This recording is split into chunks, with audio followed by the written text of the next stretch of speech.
Hey everyone, how's it going? I hope you're all doing great and following the 3 H's of the channel, which are making sure to stay happy, healthy, and hydrated. And in this video, I know I say this almost every time, but these really are some strange and terrifying encounters. So, pull up a stump with me, you won't regret it, and let's get into it. Thank you for watching. Something very strange happened while on my deployment to Thailand, and it's terrified me ever since. So back in 2012, me and a buddy, I'll call him by his last name since it's super common and no one's going to find him, Reed, we were setting up our camp area. Nothing interesting happened at all for days and days, but day 5 of our field op, me and Reed were on post. A little bit of info was that we were next to some dense bamboo forest / jungle. While we were roving, we kept hearing these strange noises from the jungle. Now, if you've ever been near the jungle or had to spend any amount of time there, you know that just weird noises come from the jungle. It's more so than a regular forest. But I was still a little jumpy. I asked Reed if he heard that. He shrugged it off, saying that it's probably just something killing something else for food. I figured that he was probably right, given how calm he was and sure of himself. But after hearing it for a few hours, it suddenly just stopped altogether. At first, I was like, thank God, because I don't have to hear that anymore. An hour before we're supposed to get off post, though, we see something else moving around just within the jungle. At least, I saw it. I don't know if Reed did or not, but he said it was most likely monkeys or something. Again, I'm not usually this jumpy, and I have no idea why I was that night, but I did eventually find out. So we get relieved from our post. We turn in for sleep. The next day, I convince Reed to at least go check out where I thought I saw something. He's hesitant to go, but I convinced him, and we had live rounds, so we would generally be fine. We told our platoon sergeant that we were going to go look around the area. He agreed and didn't really seem to care, and we headed off. When we got to the area that I had seen whatever it was, there was some bamboo laying on the ground. It kind of looked like it had been snapped purposefully by something, but we deemed it as nothing of importance since we couldn't really find anything else. A few more days passed, and as you can imagine with these things, absolutely nothing happened. This was until the last day of the field op. Myself and Reed were placed on post together again, duty roster and whatnot. Again, we heard the same noise from a few days prior. Reed tried to say the same thing about it being dogs, about it being something killing somebody else, but this was 4 a.m., so everybody was asleep. Even the jungle was generally quiet that night. I tried to convince him that we needed to check it out, but he wouldn't budge on the fact of watching our gear, so we just chill there and keep an eye out. After about an hour, Reed grabs my shoulder, saying that he just saw someone walking toward the camp. I thought, finally, someone saw something that wasn't just me. I'm not crazy. So we walked about 500 feet in the direction that he saw this person, and of course, we now found nothing. So we started walking back to our camp when we heard this weird screeching again. It sounded closer and more pronounced than it had before. It honestly sounded like a dog getting kicked, but with breaks for breathing. I started to get a little jumpy again. We looked around, but as you can imagine, didn't see anything. We both decided to go back to camp, but all of a sudden, we heard bamboo shoots falling over. This was 15 yards to our right. We looked over, and we see this huge black mass that didn't even look anything close to human. It didn't have a neck, in a way. It looked like its head was centered between where your armpits are, and it looked like its hands were kind of melded in with its hips. I couldn't really tell if it had legs. It almost seemed snake-like. Anyway, we both saw this thing and noped right the hell out of there. The thing didn't follow us, didn't give chase.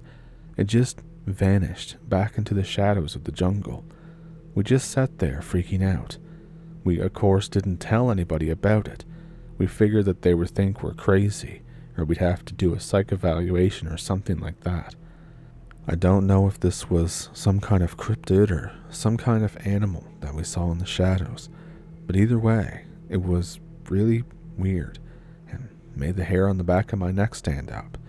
If anyone has any idea what it may have been, I'm all ears.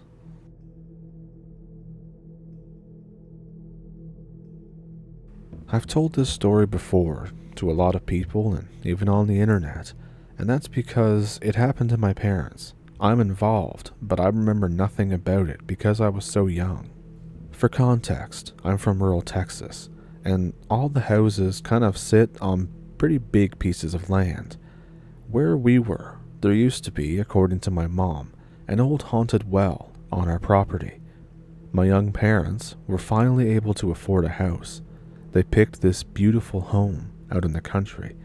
I remember one of the quotes I was told was that there was plenty of room for our boy to run around when he gets older.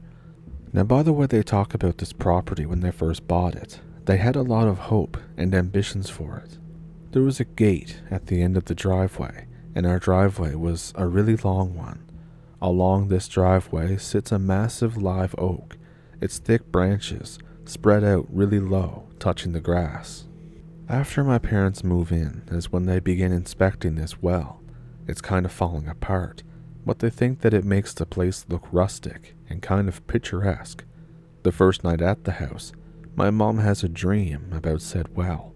There's a huge bird sitting on it. The bird is talking to her. She wakes up.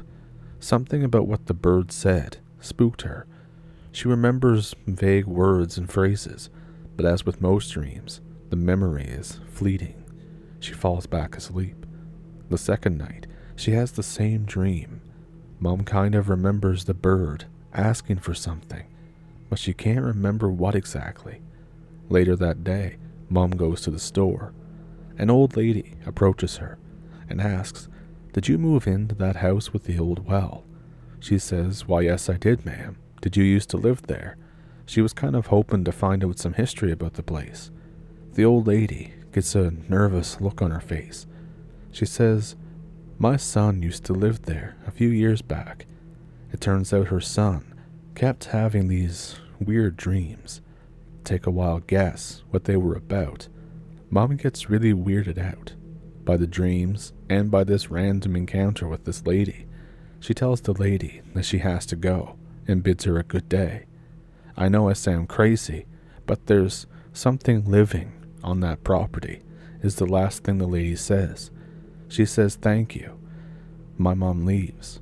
That night, you guessed it, she has the same dream. This time though, the well is filled to the brim with water. Mom walks over and looks in. In the water, there's an image of my crib, but I'm not in it. It's just a pile of little bones. Mom looks up at the bird. The bird now has her face. Mom wakes up drenched in sweat. She feels an urgent need to check on me, but I'm fast asleep in my crib. Mom scolds herself for letting the old lady at the store spook her with her story. But then, there's a sudden loud noise outside. She looks out the window. The huge live oak that's outside is covered in grackles. They're all screeching right in our direction. The noise wakes my dad up. He's grouchy when his sleep is disturbed. He grabs his gun and fires a couple shots outside to make the birds scatter. They do. Then Mom and Dad go back to bed. Mom has no other strange dreams that night. Still, the next day she tells my dad about the strange coincidences. The dreams, the birds, the old lady. Dad basically shrugs it off as, you're just being dramatic, you're just scared of a new house. That night though, the dream is different. The dream has changed. The old well is there, but the bird is gone. Suddenly, the well begins to flood over, soaking the grass. It reaches Mom's feet and she looks down. It's black liquid that looks just like oil. Mom turns around. Our house is behind her. The entire roof, porch, windows are all covered in birds. Mom wakes up, but this time it's different again. Dad's already awake. In the dark, she hears him crying out, shouting, cursing at something. There are rustling noises, like the flapping of wings. Mom's eyes adjust to the low light. There are grackles all inside the room. Mom sees that they're trying to get to my crib. Dad is keeping them away, throwing fists, swatting at them with an old shirt. Mom rushes over and scoops me up. She runs into the other room and slams the door behind her. The sound of rustling gets louder. The grackles are screeching. At one point, Dad fires a shot. Moments later, he lets out a terrified scream. There's more rustling. Dad sounds panicked, and then multiple gunshots. Then silence. After a very long, tense moment, Mom hears Dad's footsteps. He opens the door to the room where Mom is hiding. He's covered in cuts and gashes. He's bleeding quite a bit. But the worst part are his eyes. They seem to stare off into space. They have a 1,000-yard stare, and he tells my mom to grab her things, make sure I'm protected. And he says, "We're getting a motel tonight." Mom grabs some essentials, and she and Dad hurry downstairs. They open the door, and they freeze. The live oak outside is covered in birds. Every single branch is lined with them. Aside from their shuffling a bit, they're completely silent. The air feels electric. Dad holds up his gun and slowly leads Mom by the hand toward the car. The birds just watch them. They finally get inside the car and get the hell out of there. Mom said afterwards that Dad decided that sending a priest onto the property couldn't hurt. The guy blessed the place. He said that something very evil was there. After this, Dad knocks down the well and fills it in with dirt. Mom says that she isn't sure, but she thinks that Dad saw something that night, but he won't talk about it. In the years that went on, he would just say, "It's over now, forget about it," just completely refusing to bring it up at all. And then at one point, he even asks her not to talk about it anymore. And then, when I became a teenager, she told me. I have no idea what to make of the story or what was going on our property, but it's probably the wildest thing that I've ever heard.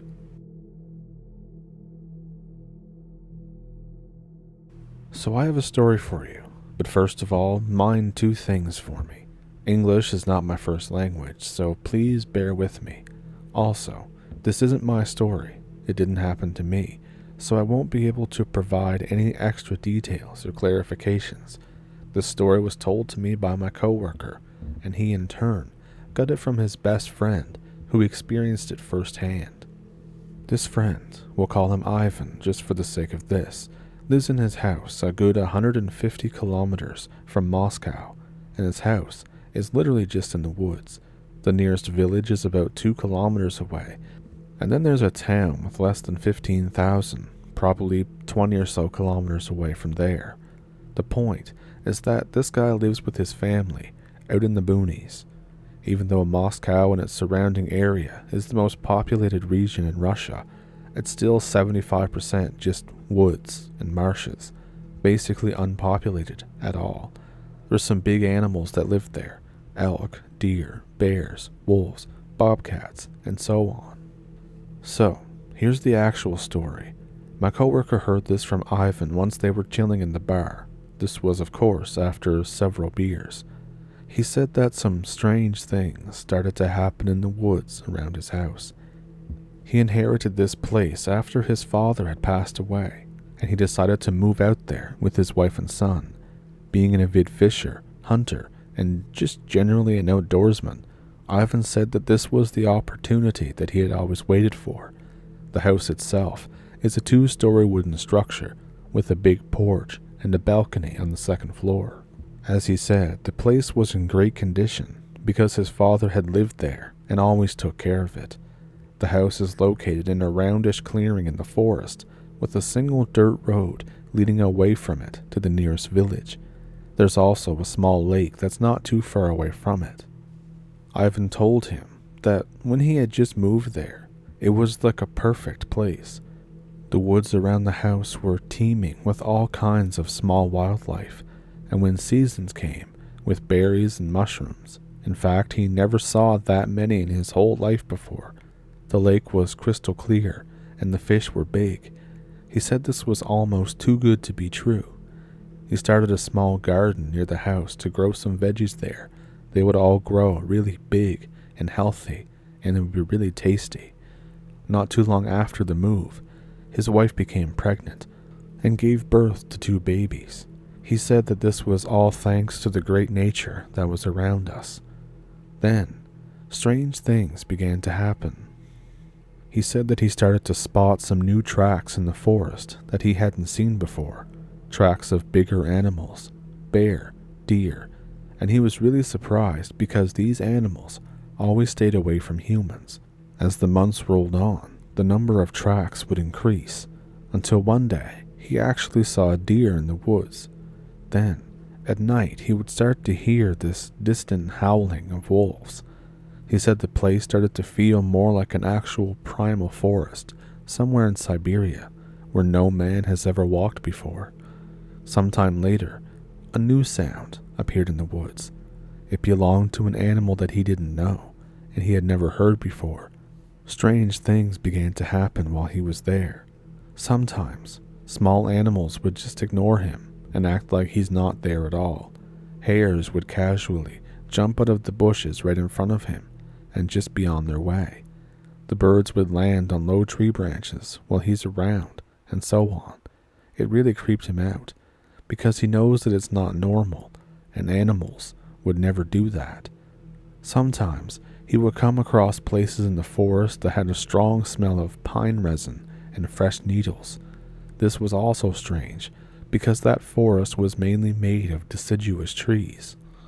Of course, he was unnerved and spooked about it, but nothing happened, so he just carried on with his life. Ivan speaks to his son about all of these happenings. His son answered that he had also experienced some of these events too, but both of them did not know what to make of it. One day, 2 of his youngest kids casually brought up in the conversation that they saw multiple times a dark figure that was massive in the tree line while they were playing around the house.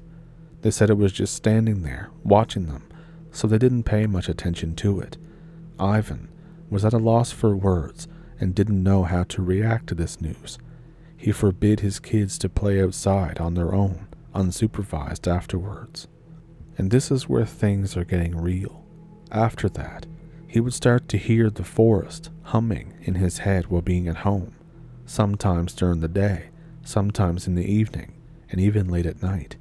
He got a feeling as if something from the woods is getting closer to his house, until he too saw a big black shadow in the tree line as he was sitting on his porch. He was drinking tea and reading a book one evening. At this point, he stopped going out into the woods at all. One more month went by. He would occasionally see the figure in the tree line. He would hear humming in his head. He even kind of got used to it. And then one night, he woke up to go to the bathroom. He went downstairs to the kitchen for some water afterwards. That was when he heard the humming again. But this time, it wasn't in his head. He could clearly hear it with his ears, and the source of humming was outside of his house. In fact, it was on the porch. And I can't believe this, but the dude actually just YOLO'd and went straight to the front door to confront whatever was standing there. He opened the door, stepped outside to hit the light switch, and as the lights turned on, he saw it. Just 2 steps away from him was standing a huge 2.5-meter tall figure. The creature turned to face him. It had a deer skull with antlers instead of a head. Its body was covered in rags and animal pelts, with some greenish fur sticking out, and it looked like it had moss on it. Ivan just stared at it for a second, and then he literally jabbed the deer jaw with an uppercut and jumped back in disbelief. Then he heard a voice in his head saying, "That hurts. Why would you do this?" He screamed back at the monster, something along the lines of, "What the F are you? You scared me shitless." And the monster, basically in not so many words, said, "I'm sorry," turned his back, and walked away into the darkness. Needless to say, Ivan was shaken by this experience. He never expected anything like this. He spends the rest of the night in the living room, sitting on his sofa, hugging his rifle, and thinking about what the hell that was all about. He came to the conclusion that whatever this thing was, it's not hostile. On the morning, he called his boss and took a sick leave. He spends the next 2 days inspecting the woods in close proximity to his house. Nothing out of the ordinary. No tracks, no smell. Then the shadow sightings started again. It was always standing in the woods, never moving, just observing. And one day, Ivan stood up from his porch armchair and went straight for it. But the shadow disappeared as soon as his intentions were clear that he's about to just go in. This happened multiple times. Ivan even shouted something like, "Come on out, I just want to talk to you." His wife was thinking that he was beginning to lose it, but the son agreed with him and was also trying to contact the thing. He again started to go out into the woods. Everything was normal for some time, but soon the anomalous behavior of animals started again, and the pine smell came back too. The shadow figure started to appear, always just observing him from a safe distance. The peak animal anomaly happened when he saw a huge male deer 100 meters away once, and Ivan just straight up walked right up to it and petted on the head. The deer was just standing there, looking at him. After the deer encounter, the shadow disappears. Instead of it, the actual monster started to appear in the tree line near the house, just standing and observing in the same fashion. Ivan's wife almost had a heart attack when she saw it the first time, and it took him a great deal to convince her that it's friendly and it's not going to hurt them or the children. And so this is how it is nowadays. The monster just observes the family.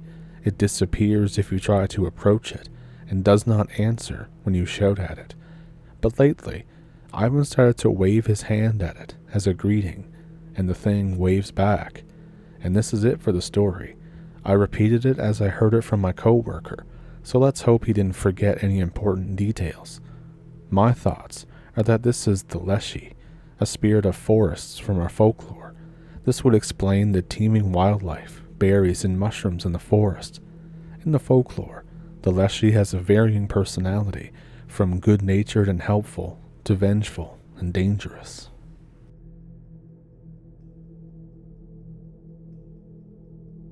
So those encounters were, like I said, very strange and very terrifying.